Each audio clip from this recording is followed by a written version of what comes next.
할렐루야, 성도 여러분, 반갑습니다. 8월 13일 금요일 말씀 묵상입니다. 오늘 본문은 사사기 5장 19절로 31절의 말씀입니다. 함께 성경을 읽으십시다. 왕들이 와서 싸울 때에 가나안 왕들이 무기또 물가 다안악에서 싸웠으나 오늘 탈취하지 못하였도다. 별들이 하늘에서부터 싸우되 그들이 다니는 길에서 시스라와 싸웠도다. 기손강은 그 무리를 표류시켰으니 이 기손강은 옛 강이라. 내 영혼아, 내가 힘있는 자를 밟았도다. 그때 군마가 빨리 달리니 말급 소리가 땅을 울리도다. 여호와의 사자의 말씀에 메로스를 저주하라. 너희가 거듭 그 주민들을 저주할 것은 그들이 와서 여호와를 돕지 아니하며 여호와를 도와 용사를 치지 아니함이니라 하시도다. 겐사람 헤벨의 아내 야엘은 다른 여인들보다 복을 받을 것이니 장막에 있는 여인들보다 더욱 복을 받을 것이로다. 시스라가 물을 구하며 우유를 주되 곧 엉긴 우유를 귀한 그릇에 담아 주었고 손으로 장막 말뚝을 잡으며 오른손에 일꾼들의 방망이를 들고 시스라를 쳐서 그의 머리를 뚫되 곧 그의 관자놀이를 꿰뚫었도다. 그가 그의 발 앞에 구부러지며 엎드러지고 쓰러졌고 그의 발 앞에 구부러져서 엎드러져서 그 구부러진 곳에 엎드러져 죽었도다.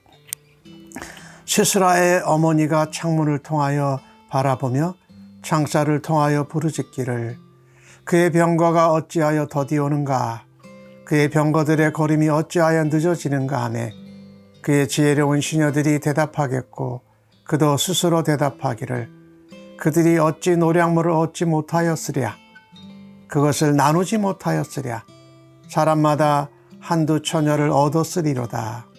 시스라는 채색옷을 노력하였으리니 그것은 수놓은 채색옷이리로다. 곧 양쪽에 수놓은 채색옷이리니 노력한 자의 목에 꾸미리로다 하였으리라.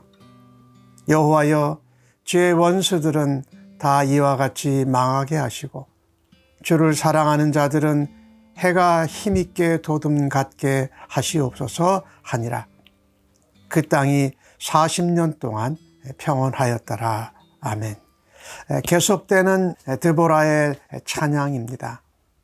특별히 가나안 왕 야빈 그리고 그의 군대 장관 시스라의 군대를 물리치고 하나님께 드린 찬양을 드릴 때에 오늘 19절에 그 가나안 왕들이 무기또 물가, 여기는 이제 기손강을 말하는데요. 거기서 싸웠으나 그들이 승리하지 못했다라는 겁니다. 은을 탈취하지 못했다라고 말하지요. 그런데 20절에 보면은 하늘에서부터 싸우되 그들이 다닌 길에서 시스라와 싸웠다. 이 하늘에서부터 싸웠다는 이 표현은 사실은 하나님께서 이 이스라엘의 군대가 시스라의 군대와 싸울 때에 하늘에서부터 바람과 벼락과 비와 폭풍우가 내린 것을 말하고 있는 것입니다. 이 하나님께서 이 시스라의 군대가 기손강 그 평지에 철병거 900대를 전열하고 이스라엘과 싸우려고 한 거지요. 그런데 하나님은 우리의 삶에서 또 우리의 대적들을 우리가 만났을 때 하나님께서는 역전의 명수십니다. 또 반전을 일으키시는 분입니다. 상대방의 자랑, 강점을 오히려 하나님이 역사하심으로 약점이 되게 하신다라는 겁니다.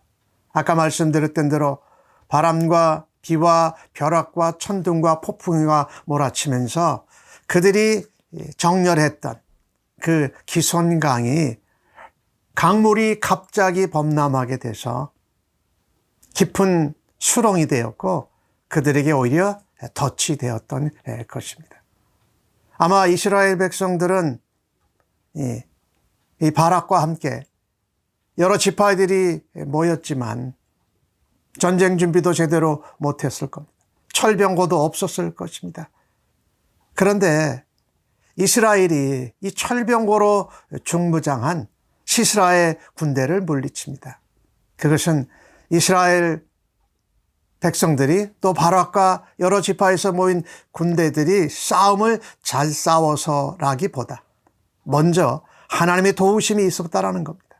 갑작스러운 기후변화로 하나님이 자연의 힘을 이용하셔서 하나님이 주관하심으로 철병거로 무장한 시스라의 군대가 오히려 약점이 되게 됐다라는 거죠. 강물이 범람하고 깊은 수렁의 덫에 빠져서 우왕좌왕하고 있을 때에 바락과 이스라엘의 군대들이 그들을 물리쳤다라는 것이죠.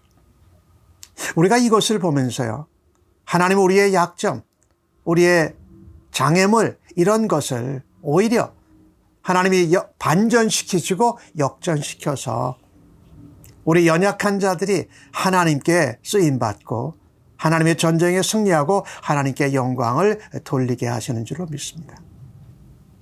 우리의 약점이나 부족한 점이나 장애물이 있을 때에도 실망하고 두려워하고 포기하지 마십시다. 하나님께서 그것도 얼마든지 사용하실 수 있는 줄로 믿습니다.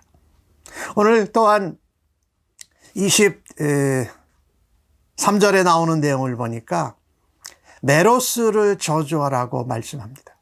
여호와를 돕지 아니하고 하나님 백성을 도와서 그 시스라의 군대를 물리치지 아니하였다. 이 시스라의 군대들과의 싸움은 사실 사람들에게는 하나님을 향한 믿음의 시험장이었습니다. 메로스 주민들은 하나님 편에 서지 아니하였습니다. 하나님 백성을 돕지 않았습니다. 그런데 24절에 보니까 겐족속 야엘 그 여인은 시스라가 전쟁 가운데 쫓겨서 도망왔을 때에 그에게 우유를 대접하고 잠자리를 제공한 후에 그를 장막 말뚝으로 죽이는 일을 하게 됩니다. 즉 하나님 편에 섰다라는 거지요. 이스라엘을 도왔다라는 것입니다.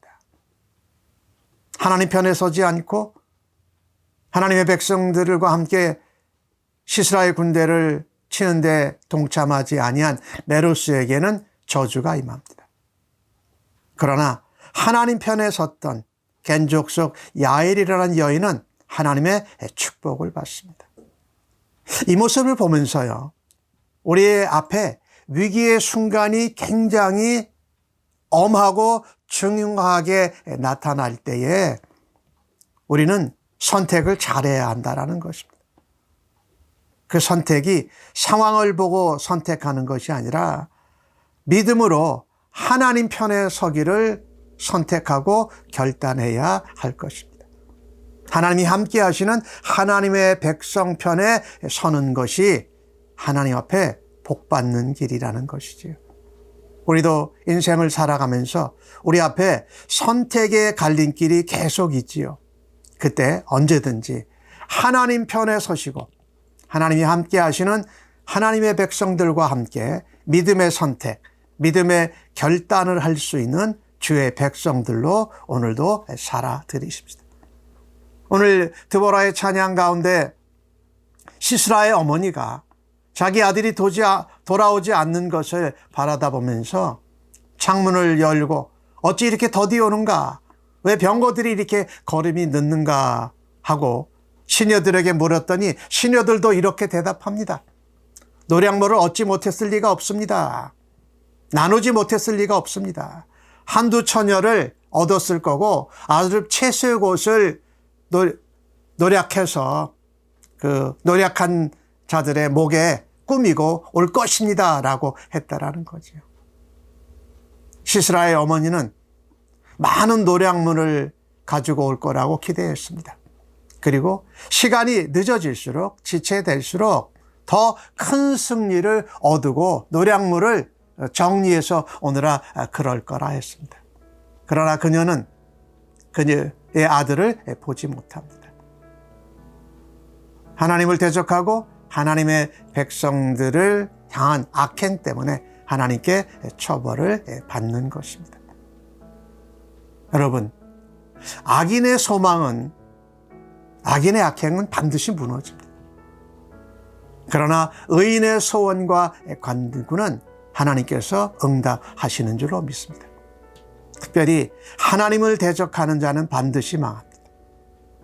하나님을 사랑하고 우리 주님을 사랑하는 의인은 하나님께서 해가 힘있게 돋아남같이 새롭게 돋아나게 하실 줄로 믿습니다. 이것은 우리가 살아가면서 들어야 할 영원한 찬양입니다.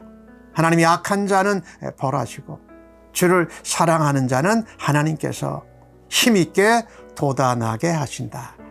그 하나님을 영원히 찬양하면서 하루하루를 승리하는 주의 백성들로 하나님 앞에 살아가십시다. 우리가 임하는 모든 전쟁과 싸움은 우리의 힘으로 되는 것이 아니라 반전시키시고 역전하시게 하시는 하나님의 은혜 가운데 우리의 부족함과 연약함이 오히려 장점이 되게 하셔서 하나님의 대적을 물리치게 하시는 하나님. 그 하나님을 찬양하며 믿음으로 적극적으로 또 능정적으로 행하시는 주의 백성들로 오늘도 살아드리시기를 간절히 바랍니다. 하나님, 우리 안에 있는 열등감, 우리 안에 있는 우월감, 자존심을 하나님 앞에 모두 다 내려놓습니다. 우리의 연약하고 부족함, 우리가 가지고 있는 단점과 장애물이 있더라도 하나님 앞에 믿음으로 나아갈 때에 하나님이 역전시키시고 반전시키시는 은혜로 역사로 저희들을 사용하여 주심을 믿습니다. 그래서 우리의 연약함과 부족함 가운데에도 하나님을 바라다보고 하나님 앞에 믿음으로 선택하고 결단하며 행하는 주의 사람으로 오늘도 살아드리기를 간절히 기도합니다. 부족하지만 하나님과 함께하는 믿음의 백성들과 함께 선택하며 겸손하게 헌신함으로 하나님의 영광을 드러내며 하나님을 찬양하는 오늘 하루가 되기를 간절히 기도합니다. 감사합니다. 예수님의 이름으로 기도합니다. 아멘.